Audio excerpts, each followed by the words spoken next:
Well, hello, and welcome to AP Art History Open House. If you didn't make it, you got this video. So I'm going to try to go over as much information as quickly. Kind of dense, but we're going to do a whole lot on the first day. So let's go ahead and get started. So by the way, my name is Mr. Wolf, and I will be your guide to the internet, no, to art history. All right, anyway, so I'm really glad that you took this class. I am really excited for this year. It tells me a lot about you that you've already decided to choose culture as something that's interesting to you.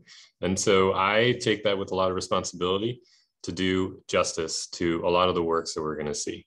I tried to put a cheesy little thing in here, but basically we will be in rainforests in South America, in the deserts in the Middle East, and in giant cathedrals in Europe. We're going to be looking at things that are found thousands of years ago, and we're going to be talking about things that were made maybe even like last year, or maybe even in the other day in one of my classes.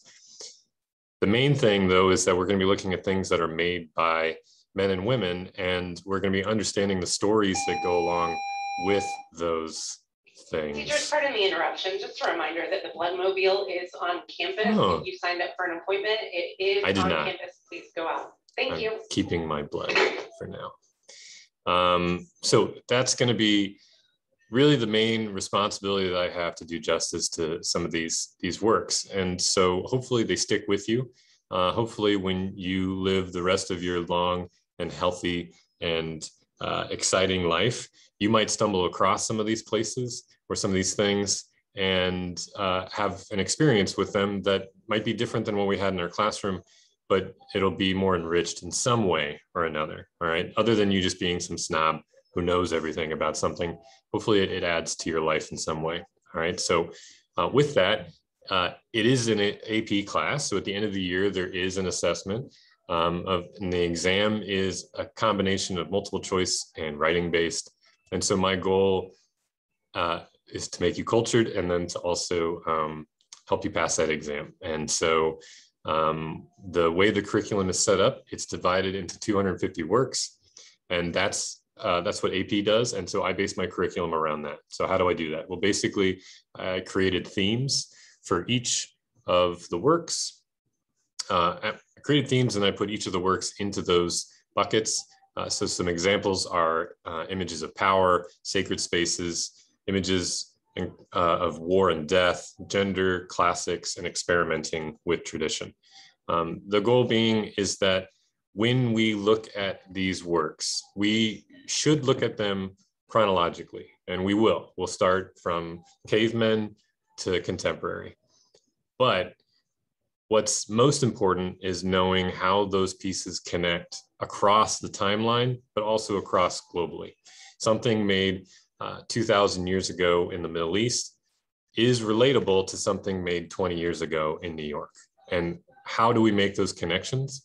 And how do we also, is really important too, show that the experiences from that 2,000 years and few thousand miles difference, how does that change the work as well? Okay, so we need to make connections and then show distinctions between those pieces. So that's why I broke them up into themes. And so we'll talk more about this at the beginning of the week, but that is, I think, a better way of doing it than just going chronologically and regimented chapter by chapter, because it's harder to make connections globally and time-wise, all right?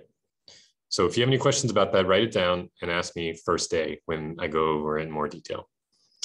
What do you need for the class? Basically a notebook, a notebook, a notebook. You will be writing lots of notes. I do not want you writing notes on the computer. I would prefer as much as possible that you write as much as possible because handwriting is important. You will be handwriting essays at the end of the year. And so I don't want that to be the first time that year that you picked up a pen or a pencil because I really need your handwriting to improve. And it's really just, it's always going to be the fastest way to be able to get what's up here onto onto something. So please get notebooks. Variety of different ways of doing it. If you want to have one giant notebook for the entire year, that's fine. I break mine up into whichever theme. So I have smaller notebooks. I don't know, I had to do this for, anyway, so if you want to do a notebook for power and then one for spaces, that's fine. I'm going to be collecting notebooks to assess them at the end of each test. And we have a test at the end of each unit and end of each theme. Okay. So you do whatever's best for you. And we'll talk about how to take notes in class a lot at the beginning. So you'll know what to expect when I collect them, and you'll know how, you're just going to get better at it.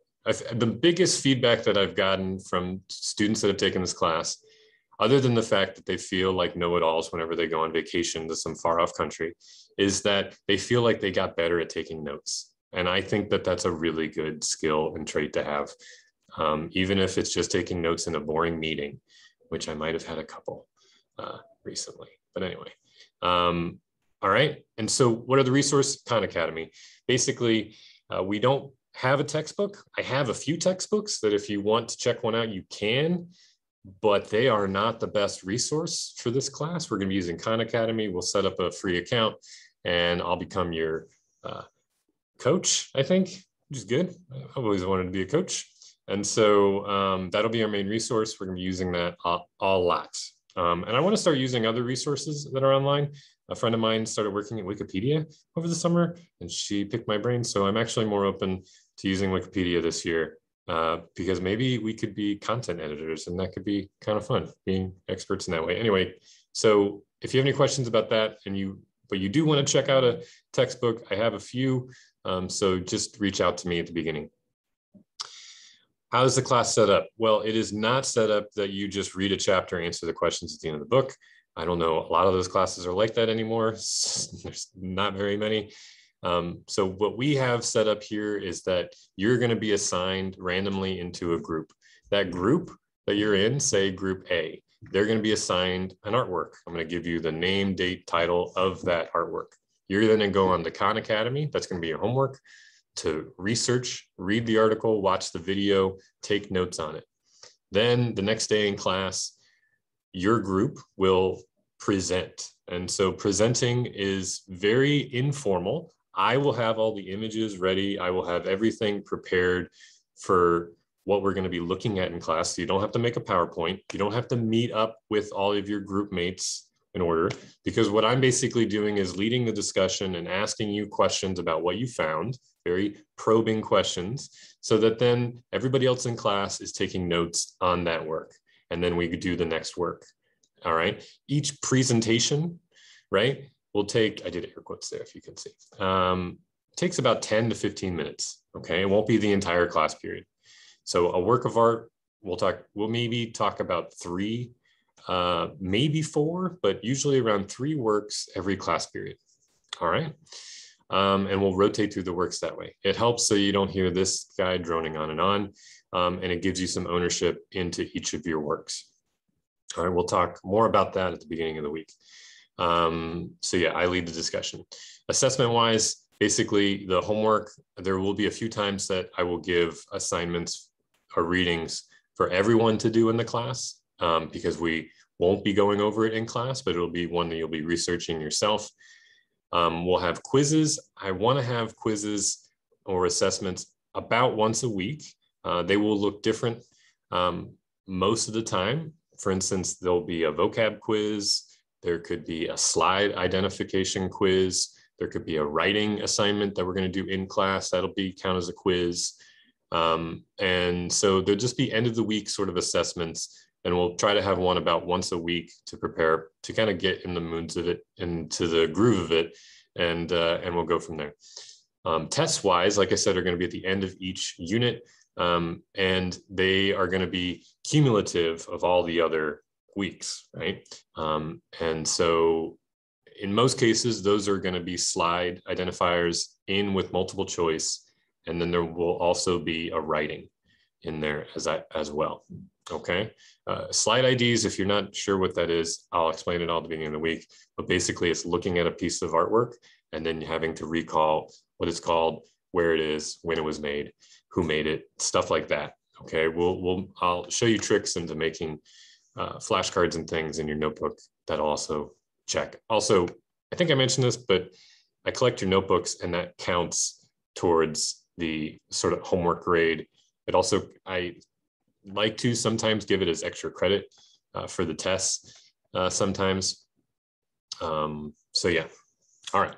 So I'm sure you have questions. I went really quick and talked really fast, but hopefully this helps you know that it's going to be a really fun year, and we're going to talk a lot about some interesting works all around the world and share some experiences of maybe you've seen some of these things, or maybe you're really dying to go and see some of them. So it'll be a really good experience, and I look forward to it. And I will see you. There's the stop record. I'll see you next week. All right, bye.